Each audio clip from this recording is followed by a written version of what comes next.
It demands that we tell sinners the whole truth. We will not go quietly into the night. Voice of truth says this is for my glory. Christian Cornerstone Podcast. Welcome back to another episode of the Christian Cornerstone Podcast. Everybody, welcome. This is yours truly, Mr. Bill Ricksecker, and joining me is Michael White. This is the second episode that we are doing together as we continue this journey through our 52 greatest stories of the Bible, as provided by Kenneth Boa and John Allen Turner.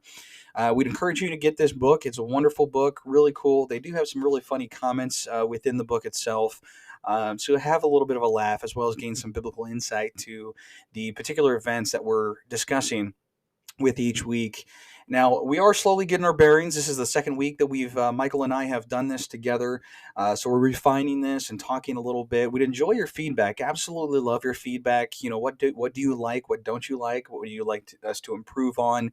And so on. So your feedback is a very, very valuable asset to us. And, we take that to heart. We are here to provide you scripture. We're here to provide you with what the Bible has to say, what we can learn from this, and ultimately that we can grow together. So hope you guys enjoy this. And without further ado, let's get into the episode. All right, so today we're getting into Genesis chapter 12, working our slow journey through the entire Bible. Now, what's interesting about this is we're getting into Abraham, and I want to give you guys some of the background before we get into this. I was personally curious, and Michael, I think this might be new information for you as well here. I'm assuming so? Okay. Yeah. I was curious to know a little bit more about the early foundations of Babylon and who Nimrod was. And so I've got this little snippet here that I found according to Got Questions, and it's rather interesting. I have a couple things here, and again, those of you who listen to this, we'll actually have this on our website. Just go to our podcast page, click the blog article, and you'll find these notes there.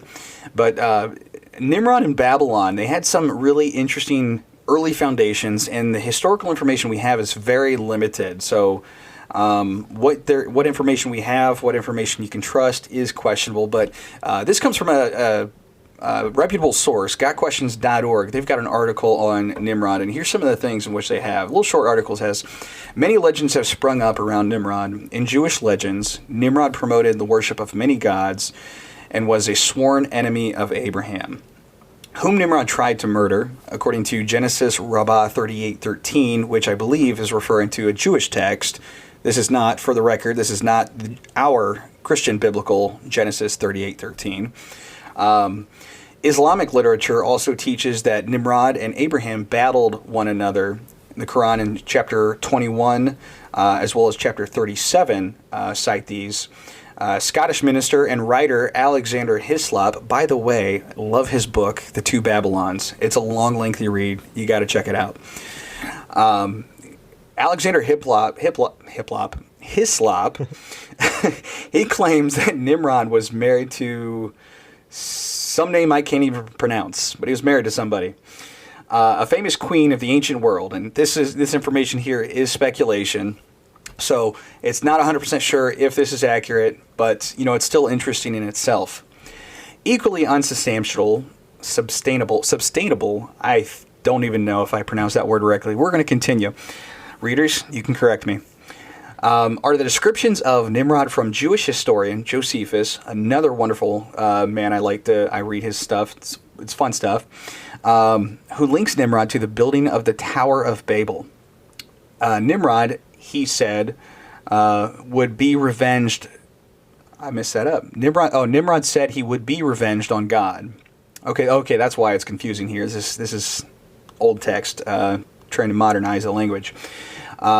He would be revenged on God, and if he would have a mind to drown the world again, Nimrod would take revenge. For that he would build a tower too high for the waters to reach, and so that he would avenge himself on God for destroying their forefathers. And this comes from Antiquities of the Jews, Book 1, Chapter 4. So the motive for building the Tower of Babel, according to Josephus, was to protect humanity against the flood. And further according to Josephus, Nimrod persuaded his subjects not to ascribe their strength to God, as if it were through his means they were happy, but to believe that it was their own courage which procured the happiness. Of course, construction of the Tower of Babel ended with another show of God's power. The Lord confused the languages, and the people making it he confused the languages of the people. I need to get my glasses out here. Making it impossible for them to communicate effectively enough to finish the job. Now, I thought that was rather interesting because, and listeners will actually have this article. You can read that and get confused with some of those words. But I thought this was rather interesting because I wanted to pull this backstory. You know, what can we pull here? Because this is what Abraham's coming from. This is the type of society that's surrounding him, or perhaps he's directly involved with, not necessarily in pagan worship, but that this is what's going on around him. So he's in a world, and the Tower of Babel has already happened. I don't actually have the dates. I'm curious now that I look at this. We have, what is it? I actually have here 2090 BC up to 1925 BC is the Abrahamic travels. So that is the only date that I currently have here in my notes. Did we put anything for Babel in our last episode? Michael, any thoughts? With a question? We did. I don't know why I'm talking to the question. But, okay, so, and I was curious. We'll put those in the notes once I find it here. But there has to be some time. I mean, we could probably do the descendants of Shem. I don't think we have really the time to map that out. But he's coming from a pagan world. And I personally love this about Abraham, is God's calling, in a sense, he's calling a pagan man out of his pagan world and saying, no, you're done, serve me, similar to Paul. So before we kind of go deeper in that, Michael, do you have any thoughts on that information I shared there? I think going from what you shared in the notes that we're going through, seeing that when in reference to Nimrod was the king, son of Cush, who was the son of Ham. If you go back to chapter 9 in Genesis, that is when Ham is cursed because he sees his father drunk and naked. Right. And so when you trace that back, it just shows furthermore how it all works together and seeing like, okay, this came from this to this to this, which gets us here, which I think is helpful because you'll see kind of as you just keep going throughout Genesis and really follow along with the Israelites, all of these things keep popping up. And so as you piece it all together, it is important to know that. And a lot of times when you're first going through it, you don't even cover that. The devotional was very brief, I felt like, in a lot of regards of like, they didn't think they could have a baby. They did. Yay. Yeah. Like, okay. I think we should have gone way deeper. Right. And not even knowing all of this stuff either, but like we could go a little deeper than just saying. Oh yeah. Well, and that's and I was reading that too because like what last week's notes I shared that I don't even remember reading last week's from the devotional. I mean there was so much within Genesis 2 through 11 in the Bible itself, and from our notes obviously you can tell and the lovely flood account that I had to limit that information, but. I mean, there's by comparison, there is limited information in there. One of the things I think is rather interesting, I just thought of this, is this being going through these descendants of Shem. His sin wasn't necessarily, and I can't remember. I don't know if I read this or if I was looking at the Hebrew words or how I came across this. So I'll try to find that eventually.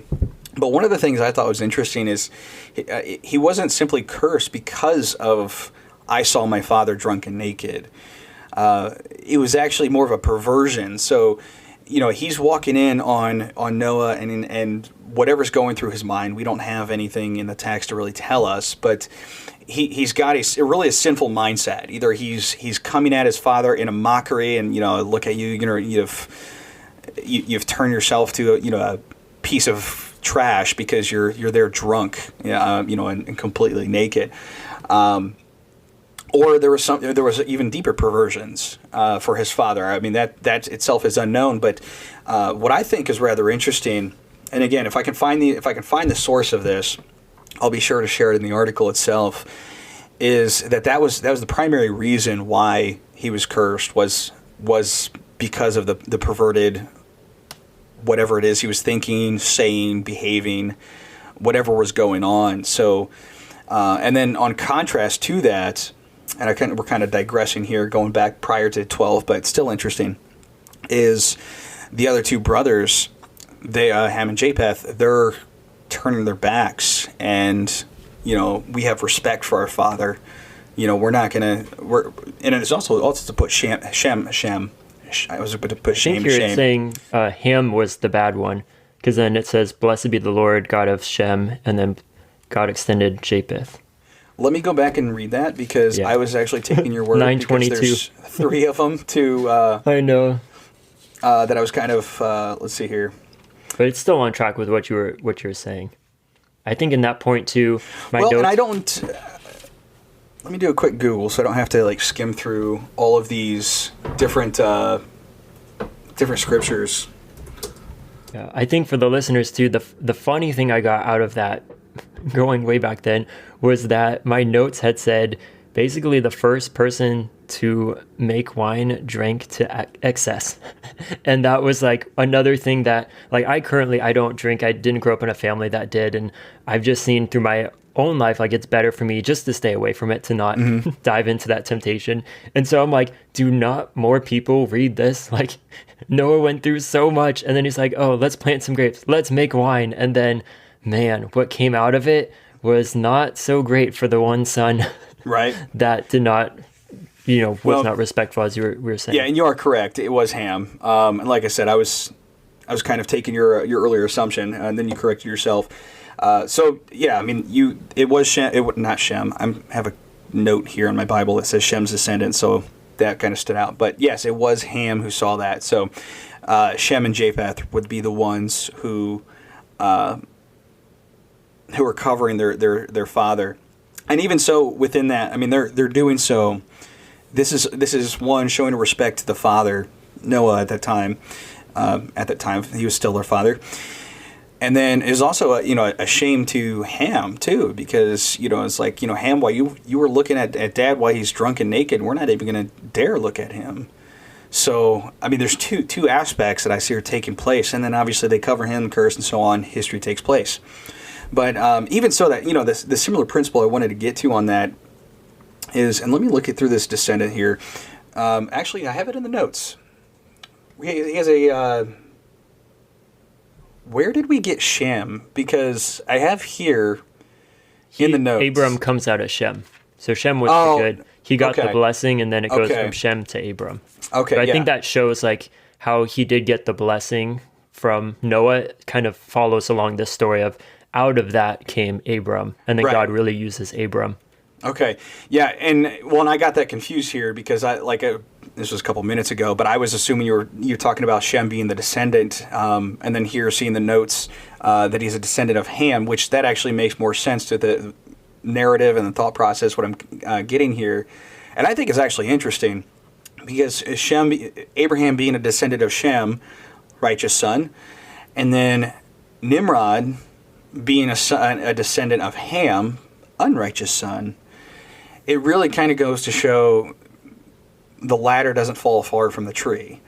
Or the apple. Yes, the apple doesn't fall far from the tree. I don't know where I got the ladder from.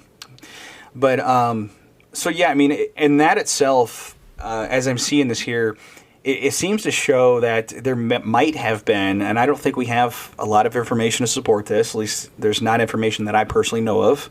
So listeners, if you've got a source, feel free to let me know. I am curious.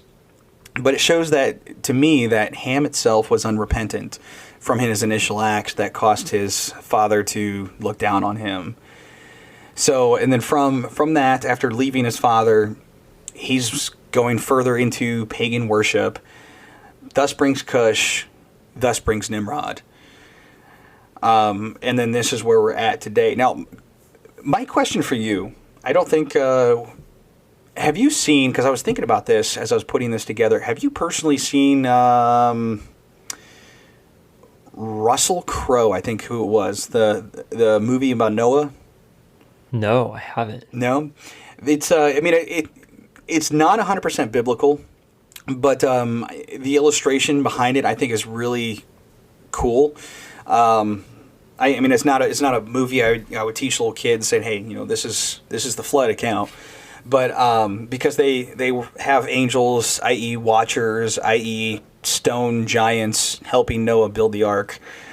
But one of the things I think is really interesting about that is the illustration or how they depict how wicked the world was at that point in time. And we'll see some other elements as we get throughout Scripture. Great famine, at least within the particular nation. A lot of debauchery, a lot of drunkenness. Basically, the darkest type of society that you can imagine. Not really hard to do with here in America.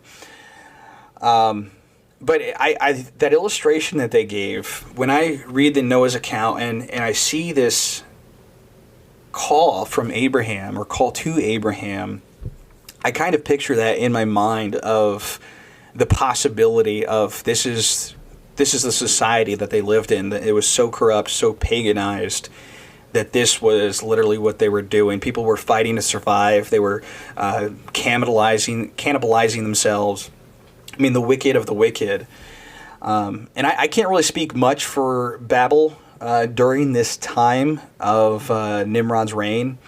But considering what information we do have on Nimrod, it seems as if there might be some possibility behind it. But what I find here is, what I find interesting about this particular piece that we've just read is he's basically throwing his fist to God, thinking that, this was his first mistake. He's thinking that he can do better than God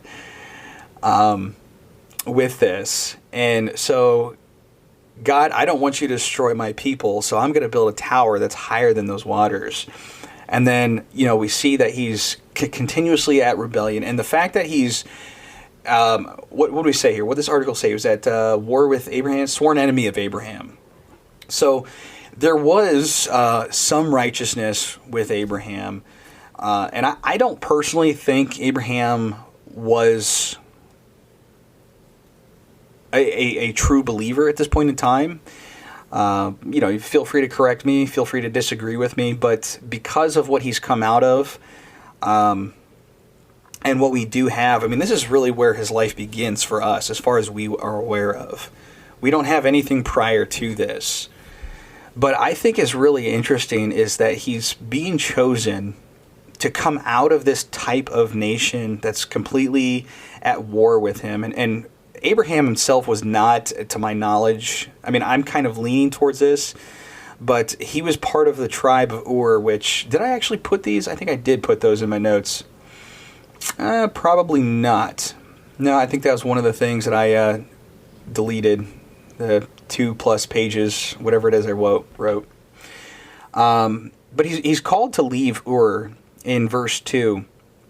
And prior to this, he has no recollection, no idea who God is. He's just told one day, it's like, hey, Abraham, I need you to, go and make a nation for me, please. And he says, okay, I'll go do that for you. But, and again, we don't have this in the text, but there's got to be some sort of thought process that's going on, maybe even similar to the burning bush with Moses. Spoiler alert. Hasn't happened yet. But God himself is virtually unknown at this point in time. There is mention of him. There is some sort of knowledge because they would have had an account of creation, of how this happened. They would have had an account of the flood. But so there's some knowledge of God, but there's not a lot. The closest that we can get to would be Job and Genesis, up until this point, the first 11 chapters. That's the only historical information we have on who this God character is. So for Abraham to just out of the blue get some sort of divine message from the Father himself to say, Abraham, I need you to leave your father's house and go to the land that I will show you, and I'll make you a great nation. For him to say yes to that is mind-blowing. Maybe there were some sort of internal thoughts that Abraham was dealing with at that point in time, like he was seeing the society and, look how messed up this is. Is this really the kind of people we are? Is this all there is in the world? That's really all I have there. But clearly there was some righteousness that Abraham had, and obviously God put that there. And he goes to Abraham and says, out of all the people in the world, I'm choosing you.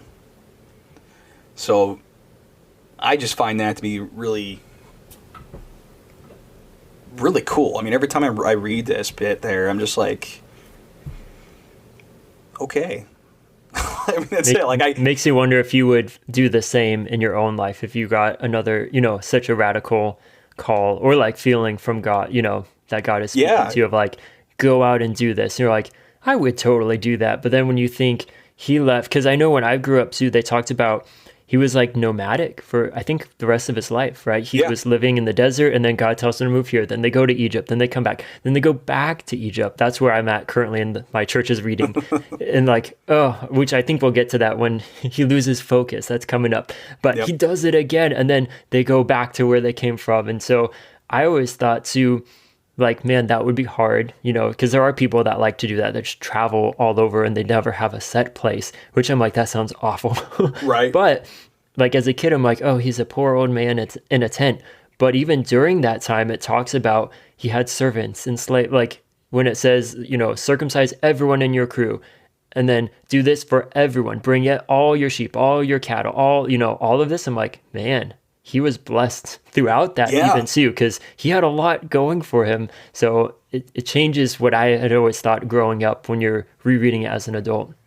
Yeah, and what I think is, and I try to put the illustration to mind, and there's I like watching biblical movies because they help. I mean, these are other people who have come up with their own depiction of this is what it might have been, and more experienced in certain things, and getting cultural information. I mean, they're getting some sources from over in Israel and the Jewish nations and so on, or Jewish people, to try to get the most accurate time period of this time and talking to other historians.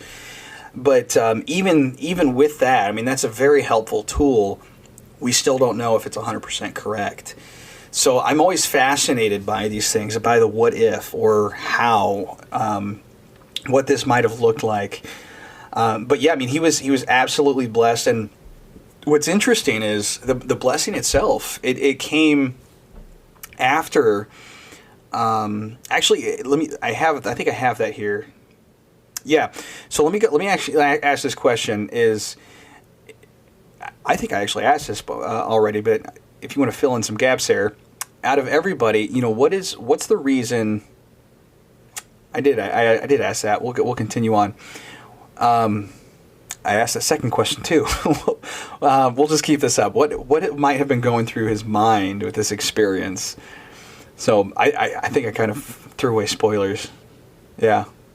Yeah, well, I think because it makes note that he was 75 years old when he set out on that. Yeah. So I think a lot of it going through in their story, as we'll read, they talk about his age a lot because it shows a lot about what God is going to do through him this whole time of, you need to trust me, you need to obey me, even though you're this old, even though your wife hasn't had a child. And maybe when you're talking about why they were so eager to leave, like back in those days, being barren was terrible. So if you were that old, like if people were getting married in Jesus' time around 12, 13, when the girls would go through puberty, right, they were probably getting married, having babies really early. If you're already in your 50s, 60s, 70s, and you haven't had a child, it might be better to be like, okay, let's go. And then he says, we'll make a nation. Like, yes, let's keep going as well.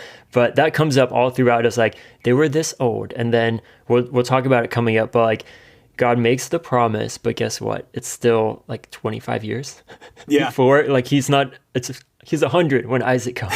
It's like, oh my goodness. Yeah, and it makes you wonder because, and I'd have to go back and double check genealogies to be sure, like where it digressed. But as you look through the history of the the Old Testament, you see the age slowly going down to what we know today to be like the normal age. I mean, Noah and Abraham lived, not Abraham, first guy, Adam. Adam lived, I kept wanting to say Abraham. Abraham's like, no, it's not Abraham. Adam lived over 900 years old, or 800 years. So starting from that, and it's only been about 2,000 years since creation has happened. So there's naturally, in the flood itself, you know what, we'll leave that for Ken Ham. But over time, there's this deterioration of the human body. And so they cannot, and I believe obviously God himself had some sort of push with that, because he did say, it's like, if you eat this fruit, you will die. But how long, being in his 70s, I mean, to our understanding, this is an old man. And his wife, Sarah. The devotional says all three were in diapers. Yeah. Or would exactly, be, if it was current day. Which I understood that writing, but I was like, oh, that's kind of gross. It is. But I mean, and it's really, I mean, I think it's a really great piece, though, is because it shows us, and I kept thinking about this this week, and that he's the God of promises. And what he says is, Abraham, I want you to leave this country. I want you to leave your family. I want you to leave your father's house, go to the land. And when you do that, then, verse 2, I will make you a great nation. I will bless you. And he continues on with this blessing through the next couple of verses. But then he goes off. And the fact that he's 75 years old and God is saying, is like, I'm going to make you a nation, is like, it's like, I don't know how this is going to happen. Me and my wife are both, like you said, we're in diapers. We can't, we don't have a spare diaper handy because we're using them. But it just blows my mind is that God is saying, Abraham, you're in your prime. Sarah might not look beautiful as she did 30, 40 years ago, but biologically, she's in her prime too. Well, and I think she was still beautiful when you see all these pharaohs and people in Egypt that try to take her. Because I was like, if she was not, if she was as old as we're thinking, why would you want that as a wife? I mean, that sounds awful, but for their purpose of like collecting beautiful women. Yeah. And maybe why Abram here, but then later on, he's Abraham when he does it again. Right. Of like why he's so afraid of like, oh, they're going to kill me because she's that pretty. Right.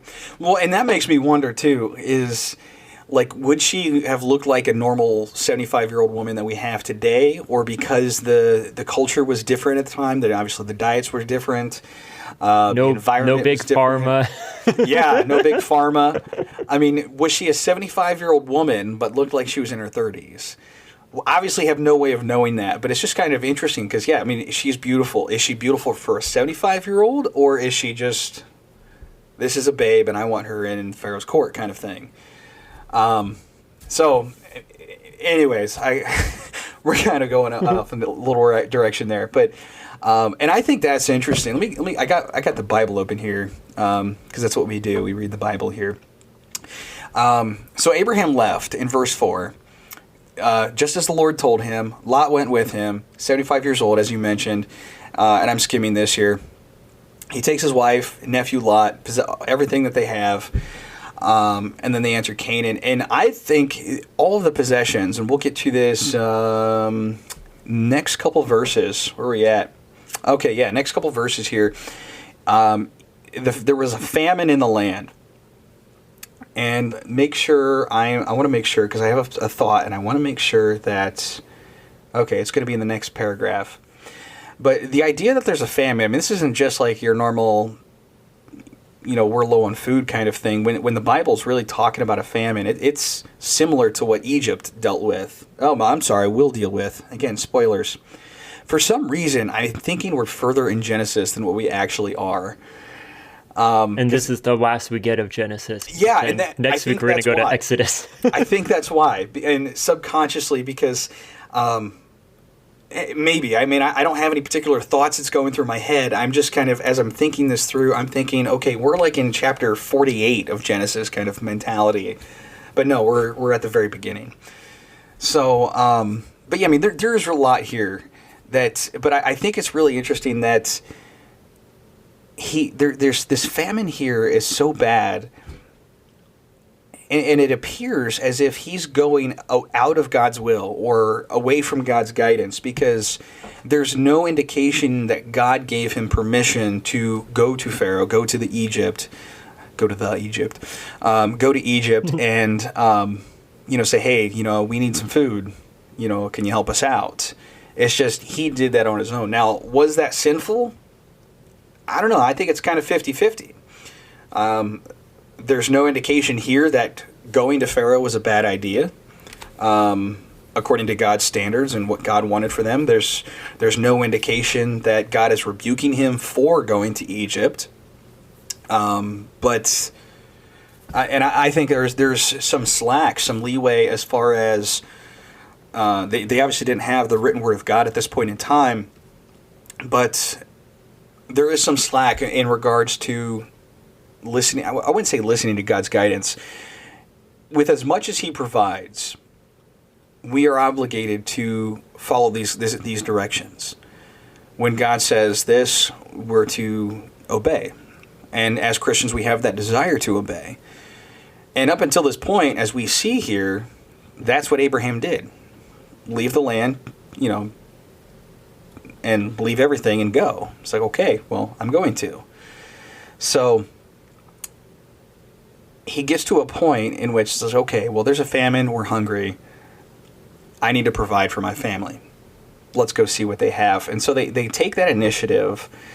But to consider Sarah, you would think, for whatever the reason was, maybe honestly, I have no idea, because I'm thinking here that it's like maybe Abraham should have left Sarah, or maybe the whole tribe is going together. Him and the entire family is like, hey guys, we're gonna pack our bags, we're gonna drag them up to the front porch of Pharaoh's courts and say, hey, we're hungry. But you'd also think, as a means of protection, you guys stay back. So I guess I'm curious as far as if there was any reason as far as why we're taking the whole crew, or where they would have met, how this would have happened. Yeah, and I would think it's probably cultural, like that's what they did when they left, when God told them, pack everything up. And I think even in that time in history, there were a lot of like nomadic people and tribes, and that's what you did. Like you hunted together, you lived together, everyone had their own purpose, so it wouldn't make sense to leave some behind and not take the others. So that's what I would guess too. Yeah, and there was, I think I didn't put it in last week's, I don't think, because I think I actually deleted it from this week's. We don't have anything here on Abraham. No, because Abraham was just introduced, Genesis 12. Okay, so it had to be I had to have deleted the notes and rewritten them, because I had a whole entire spiel written out about Abraham, and it's not here. So I don't remember what it was specifically I was focusing on. But you have a quote from Thomas Constable. Is that what you're thinking of? No. Oh, you know what it was? I was actually having a conversation with a friend of mine 2 weeks ago, I think is what it was. Like we were talking about something in our previous podcast, like before we even recorded the last one. We were talking about something in there. I don't remember what it was. It was the Abrahamic language. Adamic. Too many A's. It was the Adam language. That's what we were talking about, and then we went in further to, they said something about Abraham. I don't remember what it was, and then I was like, you know what, I'm curious. So basically what it was, and I'd have to find the information, but he was, you know what, it's been a week, 2 weeks, the conversation's long gone. He was I'm trying to remember based off memory, Shemite, obviously, descendant of Shem, from the land of Ur. He was a black guy from a tribe. He was a nomadic people. That's really the only thing I can get there that I'm trying to get off memory. But I'm just kind of interested in who Abraham was, like prior to this. What kind of person? What kind of background? So I'll have to do a little bit more digging on that to find what I did find, what I didn't save. But what I did find on that about the plausibility was really cool. So I will try to put those in our podcast notes on the website, and I'll put it in a way in which you can clearly tell that this was the particular note. But yeah, I mean, he was a nomad kind of man. So my brain's burning right now because I'm thinking, it's like, what did this look like? And I want to know more. Yeah, so I would go ahead and give your thoughts. Just from throughout the whole time, he always has a lot of possessions, which would make me think he was good with business, or, either he inherited it from his family, but the whole story, he always has a lot of stuff. And I feel like they always mention that even when he goes into Egypt without, asking God, what do? They give him a ton of stuff and they're like, take everything, leave. But it lists all of this stuff. And I'm like, and then all the people, take your people with you. If someone said that, it'd be like, oh, my wife and kids, like that's what we would think today. But when they say everyone in your, they don't say tribe, but like everyone who is with you. So that would make me think he's good at managing people. It's a lot just to manage your own household, let alone add in a bunch of servants and then herds people. That's why him and Lot, their cattle or the sheep herdsmen were fighting because, oh, we have too many sheep. Oh, boo-hoo. Right. But like, that's what I would think. Like nowadays it would be like a wealthy, like either entrepreneur or businessman who like knows his stuff, but also is like going down the right path compared to when, we're not going to talk about Lot in this episode because he's not in this chapter, but the comparison of like the not so great businessman compared to the good one. Right. Yeah. And I think that like that itself, I mean, these possessions, like you cited there, verse 20 says Pharaoh, according to this translation, Pharaoh gave his men orders about Abram, so that they expelled him along with his wife and all his possessions. And yeah, that's everything, whatever. Well, actually, we have it up top. On account, he received, verse 16 tells us that he received sheep, cattle, male donkeys, male servants, he received a lot of animals. Camels too. My notes were like, yes, they had camel. Like I just saw my note because I usually read it and then I read the commentary notes that I have. I'm like, why are they talking about camels? Who cares? And they're like, oh, this is like the first time we hear they had camels. Like, so I was like, oh, that's interesting. But I had to read. I'm like, where did we talk about camels? Well, and I think there was an article I saw a few days ago. I didn't look at it because I read the headline. I was at work. But there was some sort of speculation as far as when camels came into being, or when they were domesticated kind of concept, or maybe that was like some sort of issue as far as why the Bible itself is flawed because camels didn't exist until this point, or they weren't domesticated until this point in history, or something like that. I don't remember what was said, but I mean, yeah, the fact that he has camels, for whatever that may consist of, and I would presume traveling, obviously, maybe food or something. I really have no idea. I'm just kind of guessing at this point. But I mean, it just shows that they did exist. And this is what I say about started in 2091 BC, so over 2,000 years before the birth of Christ. They existed, and these things obviously were in the garden, and I'm digressing here, so I want to try to stay on topic. But these are his possessions, and it's not just his property, such as, this is my car, this is my furniture, this is my motorcycle, and I'm just kind of making up names right now of possessions that I have. But these were also of monetary value. This is how they got around. High status. Yeah. So he not only has what he has from when he left Ur, if anything, I don't think we have any sort of notes as far as, he took his camels and donkeys and slaves with him. Just it says all of the possessions. When he left Ur, is that where we're getting it? Oh yeah, all the possessions. Yeah, back in 5. Verse 5. Yeah. Okay, so whatever that might have consisted of, he obviously had a nice little hefty wallet. And then even more so, he's getting a little bit of a bigger wallet from Pharaoh. And the interesting thing here is Pharaoh's is that after giving Sarah, this is discovered that, hey, this is your wife. I can't touch her. Pharaoh said, you summoned and said, what is this? What have you done to me? Verse 18. why didn't you tell me this was your wife?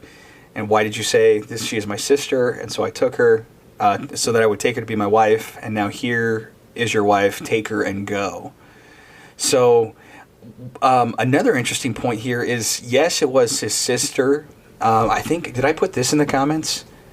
Was this because there's a particular Chapter 20, he says I wrote that because I wanted to bring it up too, where Abimelech, I don't know, but he's like, Abram responds, "Well, she actually is my sister, the daughter of my father, not of my mother." Like, so there was like a half truth, like we would call them like half siblings if it was his, or half, yeah, because they share the same dad.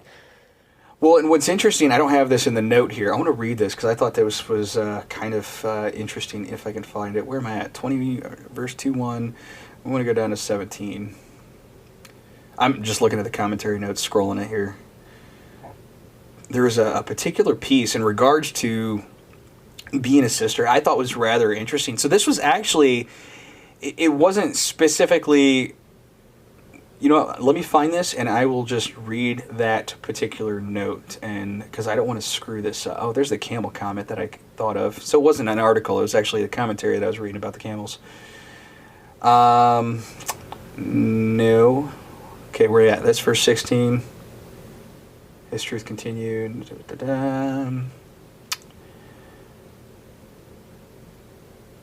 Contrary to being... It does mention in mind that if Pharaoh had known she was the wife, by their customs, he would have had to kill Abram before taking her. Here it is. Yeah, and it was actually a good move on Abraham's part to say, "This is my sister." And yeah, you are right here. But in the Hurrian culture from which Abram came, people evidently viewed husband-wife sisters relationships, not husband and wife, but husband and wife sister relationship, as even more sacred than the husband-wife relationship.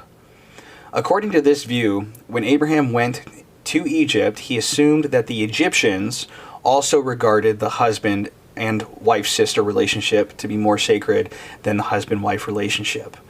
Therefore, he presented Sarai as his wife's sister and expected the Egyptians would not interfere with his relationship with Sarah. So this is backfiring on him. It's like, okay, this is your sister. So there's some, leverage there. But so it backfires, and however, this comment continues. However, proponents of this view assume that the husband-wife-sister relationship was foreign to Pharaoh. He took Sarai because he believed that she was Abraham's physical sister. When he discovered that Sarai was also Abraham's wife, he returned Sarai to Abraham because Pharaoh regarded his husband-wife relationship sacred. And he was angry with Abram, because, I have that problem. Every time I read Abram, I always want to read Abraham. He was angry with I'm just going with it. Abraham, because in Pharaoh's eyes, Abram had misrepresented his relationship to Sarai. So he's actually... starting off, Abraham is assuming Pharaoh would have the same regards to this wife-sister relationship as this Hurrian culture would, or Urian, however we're pronouncing that.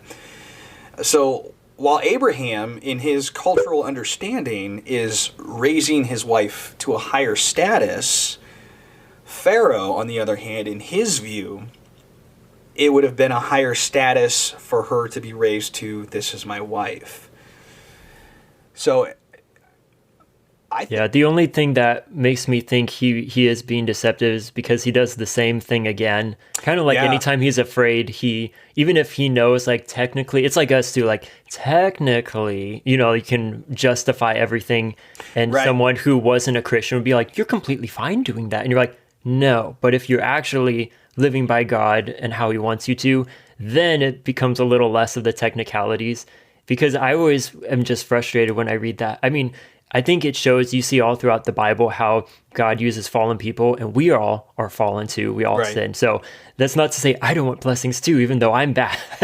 But when you read some of these, it does just get annoying. And then in chapter 20, like, he does the same thing. And I always find that just so annoying. But then I think what you have in the notes that we're going through too, God can still bless him, and he does still bless him through that. And then another note about the whole famine in that time that the commentary in my Bible said was it has a very striking parallel for what the Israelites are going to go through when they eventually, guess what, there's a famine, they go to Egypt. And then, the plagues come, and then Pharaoh, leave with all your possessions. So I think God can still use that, or, still did use that as maybe even foreshadowing of all these trips to Egypt. And then it also mentioned the Nile was a great source of water. So that's why I guess most people would go to Egypt, because they could depend on the Nile. Yeah. Compared to if you're in the desert and you have wells or springs that could easily dry up. But I just think absolutely. that is like interesting throughout that of like, I don't know, when I read that stuff, I'm just annoyed at Abram. Yeah. I'm like, why? And I believe that was a sin on not on God's part, but God viewed that as sin. From Abraham's perspective, he's attempting to do right. Hey, I'm just trying to get some food for these people. At least that's personally how I'm seeing it. I could be wrong. And then God having to intervene obviously shows, Abraham, you screwed up. You shouldn't have done this. So you're being rejected by these people. You're going to get a reputation. More's going to happen. We're not going to get into at this point in time. Actually, we're not going to be able to get to it all. So yeah, I mean, there's a rebuke there, but I don't know. I mean, I'm seeing it as Abraham's eyes, I'm doing right. God is saying I'm doing wrong. Pharaoh's response to this, obviously, is Abraham, you did wrong. So there's at least two people there out of the three that know they did wrong throughout this whole process. So there would be sin that took place there.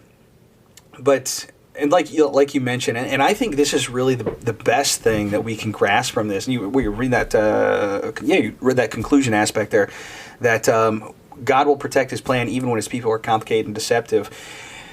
There's really nothing we can do. And in this, it's not saying we should try everything possibly to go against God's will, God's plan, but just because we do screw up, God can still use us. One of my favorite verses is Psalm 37, verse 24. And I don't have it up here word for word, but I have it memorized. Let me actually pull this up here real quick. Psalm, 37, verse 24. This is one of the most beautiful. I remember highlighting it too. It's in my old Bible, but I'm scrolling past here. Okay, so verse 24 says, even if he trips, he will not fall headlong, for the Lord holds his hand. Now, when I first read that, I thought, because it was worded a little bit different, a little different translation, but what it's saying here is even when you trip, I mean, people don't trip on purpose. This is not diving into sin. This is, oops, I screwed up. So, and I think I would personally say this is where Abraham was, because it appears as if he was trying to do right. Was it sinful? Yeah. But his initial thoughts, I don't think he would have thought it to be such. Like, I'm not just trying to save my butt. I'm trying to take care of these people. And again, I could be an error there. It's just kind of what I'm seeing here. But even with this, Abraham, you screwed up. But the next part of this line says, he will not fall. So you're not going to fall completely down. You tripped, but you just scraped your knee. You didn't break your leg. And you just scratch yourself. God's going to lift you up, get you back on that horse, try it again. And then, like you mentioned, he tries it again, and guess what? Hey, she's my sister. But it doesn't work the first time. So, but no matter what we do, is that God himself is still there to guide us through this, to say, keep going. Abraham, I promised you that I'm going to make you a nation. I'm going to give you so many descendants you can't even count. You're not there yet. I made that promise to you, so you still have work to do. But I mean, it's like a little child that's just growing. I mean, it's comforting, really. I mean, this mentality that this 70-year-old man is in right now is the same one that we're in right now as well. And I'm 34. You're what, 28, 29? 29. 29. Yeah, you're just, by comparison to Abraham, you're a wee little tyke. So, And I feel like I'm getting old to have children. Not that I am, but Well, I the, mean, the Abraham's internal feeling of 75, like, yeah. oh,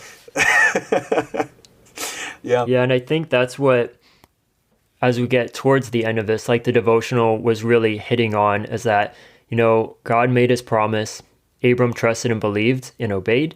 And then it shifts to like nothing's impossible with God. So even in that time when it's just waiting and waiting and waiting, you have to be faithful in the waiting. And I think that's what a lot of us are not good at. Yeah. When you add in the notes, you're like, why are we so bad at not trusting and being faithful? It's just like, it's just part of our human nature, is like we're not patient. We want to do things on our own, but knowing that we can be faithful and that like God is good, that is no objection there. Like we can always know that.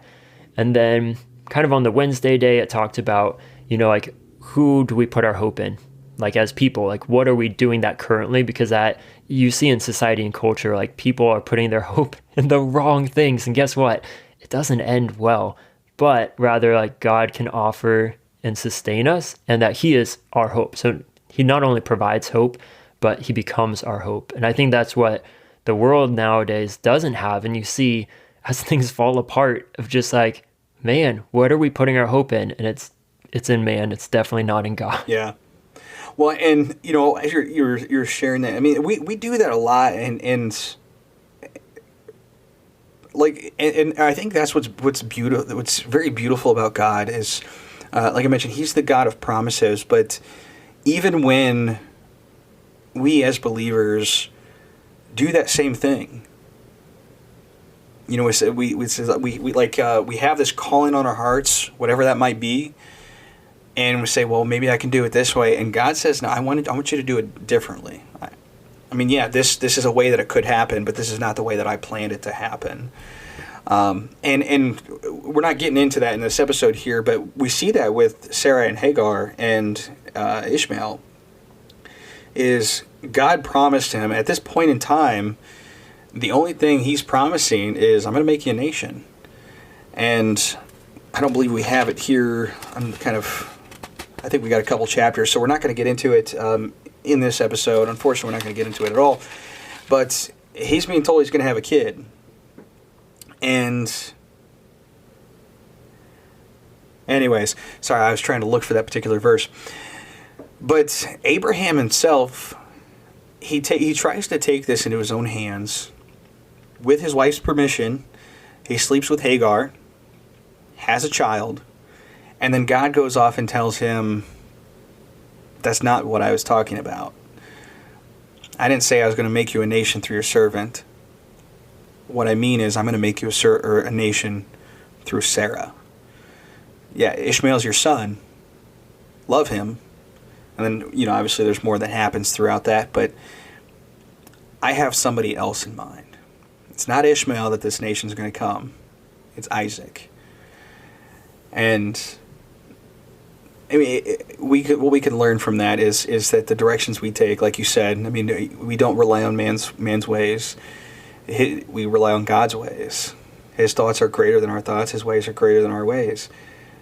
So it's not to say that making effort to do something in a certain direction is sinful, but that just because we think that this is the right direction does not necessarily mean that it always is. And it would be willing to accept that correction, be willing to be like, hey, I screwed up. It's not Hagar, it's Sarah. She's not my sister, she's actually my wife. Or whatever else you want to throw in there.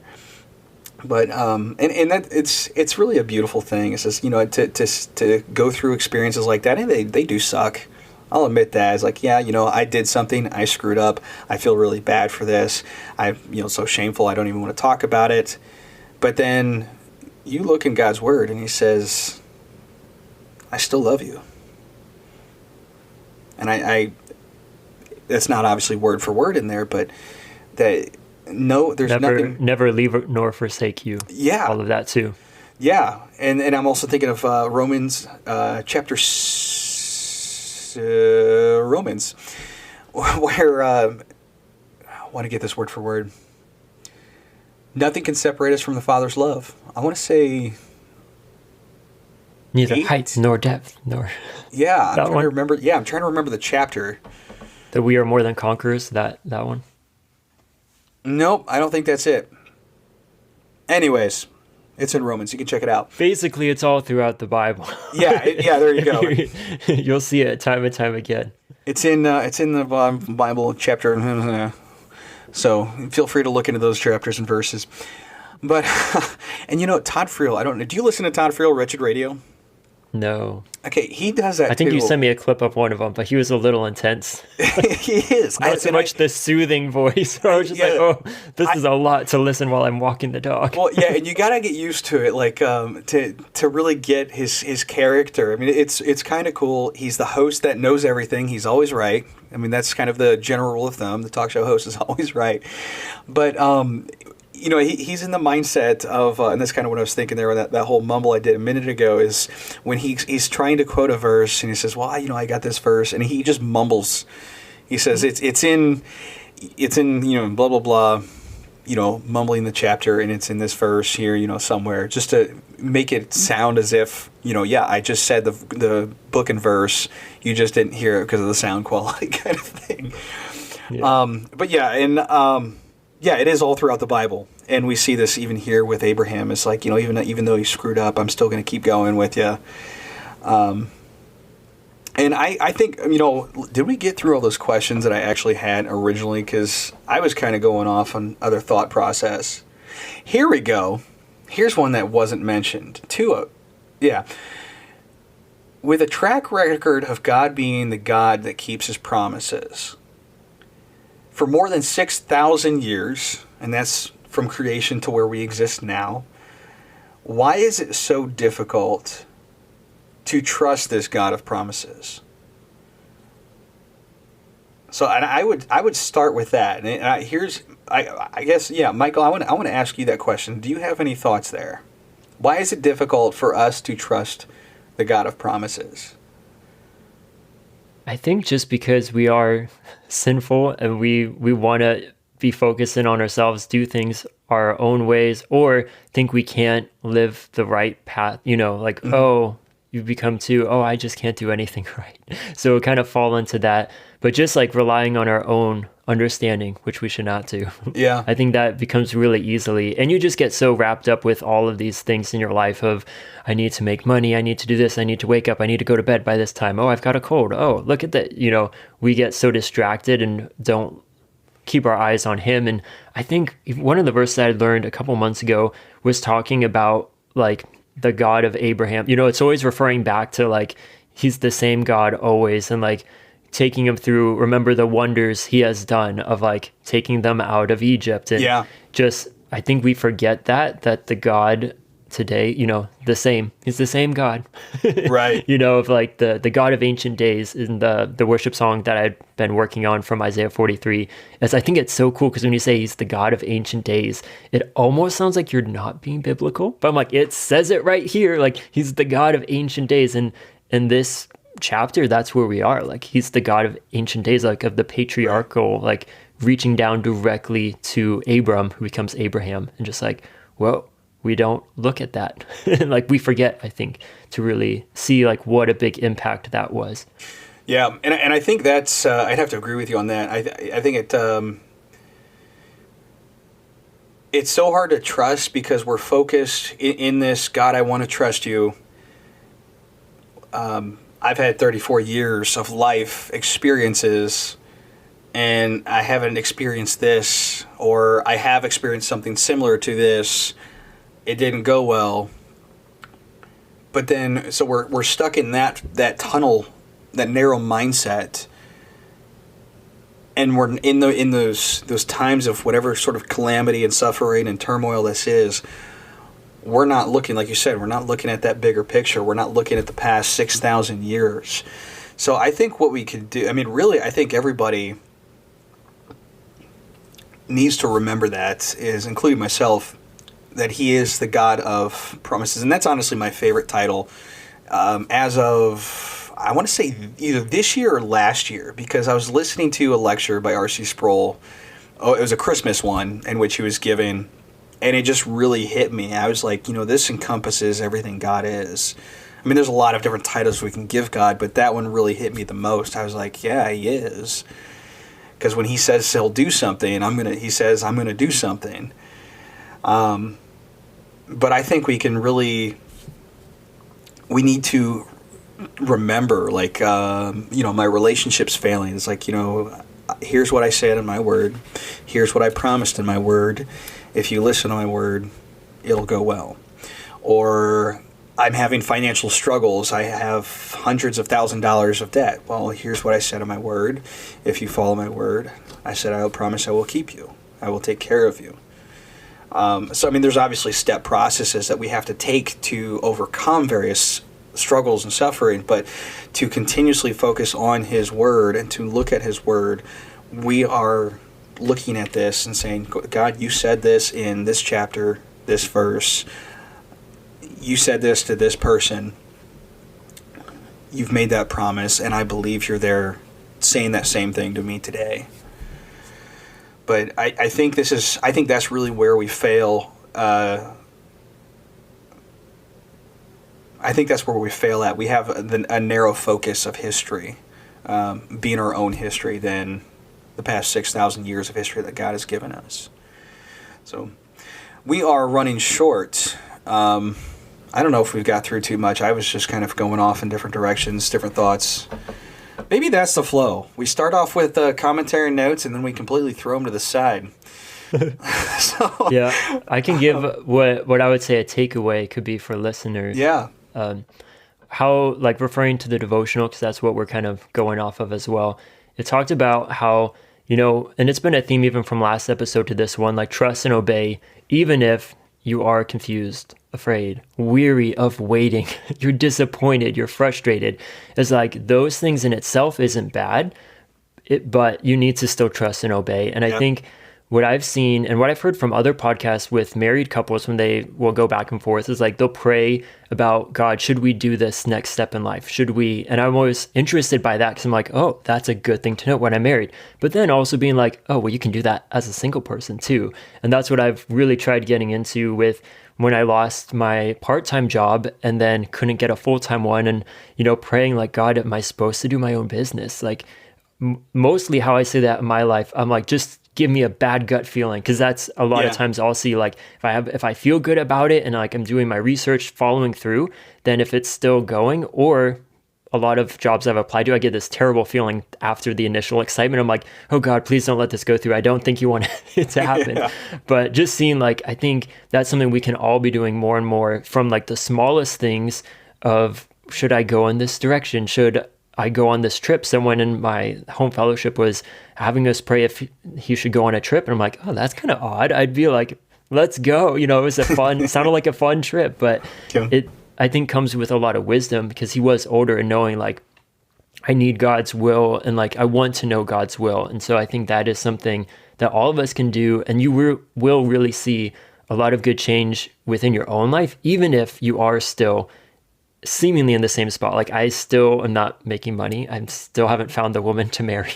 Can't buy a house, all of that. But if I can just continue to trust and obey and seek guidance, I think that is something that allows us to have hope, for myself, but that God is going to provide for me. I don't know how, but hopefully I don't have to wait 25 years like Abraham. I was about to say that.